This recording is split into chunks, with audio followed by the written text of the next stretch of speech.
પાકિસ્તાનના અશાંત બલુચિસ્તાન પ્રાંતમાં એક સ્કૂલ બસ પર થયેલા આત્મઘાતી હુમલામાં 3 બાળકો સહિત ઓછામાં ઓછા 5 લોકોના મોત અને ઘણા લોકો ઘાયલ થયા છે. સેનાએ એક નિવેદનમાં જણાવ્યું હતું કે આ ઘટના ખુરદાર જિલ્લામાં બની હતી, જ્યારે શાળાના બાળકોને લઈ જતી બસને નિશાન બનાવવામાં આવી હતી. હુમલાને કાયર અને ભયાનક ગણાવતા સેનાએ કહ્યું કે 3 બાળકો અને 2 પુખ્ત વયના લોકો માર્યા ગયા અને ઘણા અન્ય બાળકોને ઈજાઓ પહોંચી છે. એક્સ પરના એક નિવેદનમાં ગૃહ મંત્રાલયે જણાવ્યું હતું કે વિસ્ફોટ કથિત રીતે વાહનજનક ઇમ્પ્રુવાઇઝ ડિવાઇસ દ્વારા કરવામાં આવ્યો હતો. ખુશદારના ડેપ્યુટી કમિશનર યાસીરે જણાવ્યું હતું કે 0 પોઈન્ટ વિસ્તાર નજીક થયેલા વિસ્ફોટમાં 38 લોકો ઘાયલ થયા છે. હુમલા પછી કાયદા અમલીકરણ એજન્સીના કર્મચારીઓ તપાસ માટે પુરાવા એકત્રિત કરવા માટે સ્થળ પર પહોંચ્યા હતા.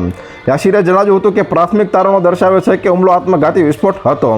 પાકિસ્તાનના વડા શહેબાઝ શરીફે આ હુમલાની નિંદા કરીને નિર્દોષ બાળકો અને તેમના શિક્ષકોની હત્યા પર શોક વ્યક્ત કર્યો હતો. તેમણે અધિકારીઓને ગુનેગારોની ઓળખ કરવા અને તેમને ન્યાય અપાવવા આદેશ કર્યો હતો.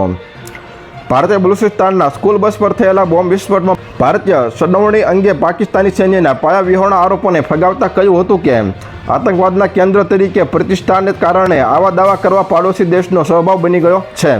વિદેશ મંત્રાલયના પ્રવક્તા રણધીર જયસ્વાલે પાકિસ્તાની સૈન્યની મીડિયા શાખા ઇન્ટર સર્વિસીસ પબ્લિક રિલેશન દ્વારા પાયાવિહોણા આરોપોને સખ્ત શબ્દોમાં નકારી કાઢ્યા હતા. તો હાલ અત્યાર માટે આટલું જ મિત્રો. ફરી મળીએ નવી અપડેટ સાથે. તે પહેલાં વિડીયોને લાઇક કરી ઓનલી ગુજરાત ન્યૂઝ ચેનલને સબસ્ક્રાઇબ કરો અને પાસે આવેલું બેલ આઇકન પણ દબાવો, જેથી તમને નવી ખબરો મળતી રહે.